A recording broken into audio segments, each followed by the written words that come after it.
মাননীয় প্রধানমন্ত্রী যে উদ্যোগ গ্রহণ করেছে, খাল খননের উদ্যোগ গ্রহণ করেছে, আমরা দেখাচ্ছি যে এই যে খাল খননের উদ্যোগ চলছে, সেই পরিপ্রেক্ষিতে এই যে খালের ভিতরে দেখেন বড় বড় বাঁশঝাড় হয়ে গেছিল, কিন্তু মাননীয় প্রধানমন্ত্রী যে একটা উদ্যোগ নিয়েছে যে খাল খননের প্রক্রিয়া, এই বাঁশঝাড় সম্পূর্ণ উচ্ছেদ করে সেই পানির প্রবাহটা বাড়ানোর জন্য আবার চেষ্টা। আমরা এখন অবস্থান করছি হরিণাকুণ্ডু উপজেলার 1 নম্বর ভায়না ইউনিয়নের ভায়না গ্রামের যে খাল খনন আছে, খালের মধ্যে আমরা যতটুকু জানতে পেরেছি এবং স্থানীয় লোকজন জানিয়েছে, এই পুরোটা দখল ছিল, পুরো দখলে, মানুষের দখলে ছিল।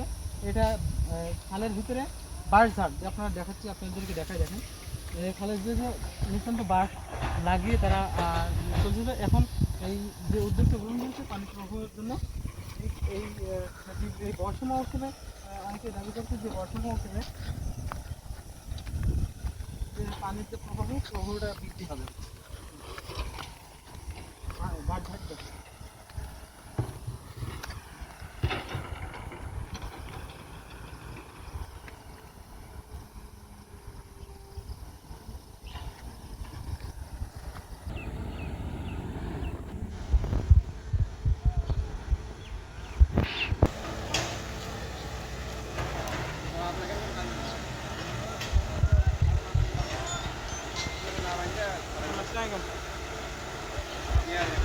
আমি যে এদিকে আছি, কারেন্ট নেই তো,